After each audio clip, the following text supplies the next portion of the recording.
رمضان کے فوراً بعد 6 روزے نبی پاک صلی اللہ علیہ وسلم نے عطا فرما دیے کہ رمضان کے بعد 6 روزے.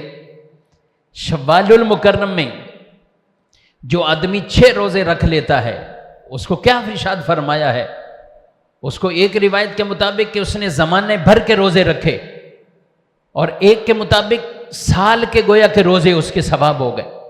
یہ 6 روزے ہیں اور ہر نیکی 10 گنا ہے.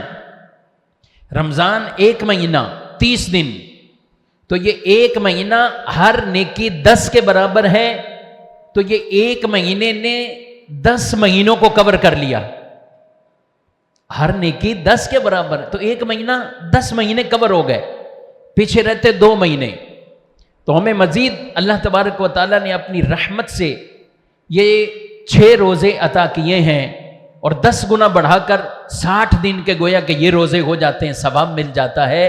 تو یوں اگر رمضان کے بعد 6 روزے کوئی رکھ لیتا ہے تو سال بھر کے روزوں کا اللہ ثواب عطا فرما دیتا ہے. تو 6 روزے کبھی سوچا کیوں ہیں؟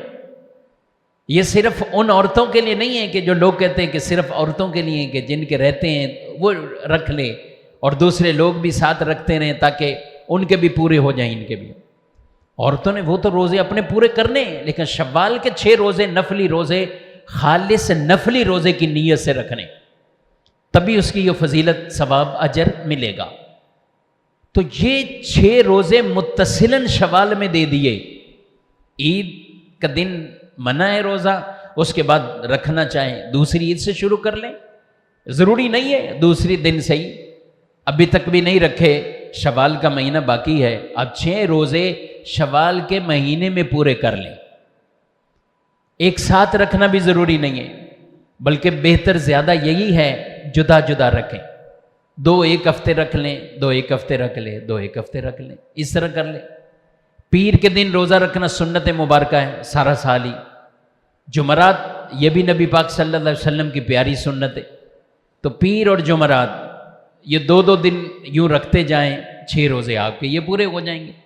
تو شوال کے مہینے میں 6 روزے وہ پورے کرنے گئے، وہ جیسے ہوں شوال کے مہینے میں ان 6 روزوں کو پورا کر لیا، یہ اجر ملے گا، ثواب ملے گا. لیکن میں جو بات عرض کر رہا ہوں کہ یہ دیے ہی شوال میں اس کی خاص برکت یہ ہے کہ وہ جو رمضان والا تعلق تھا نا وہ شوال میں یکدم چلا نہ جائے، رہے شوال.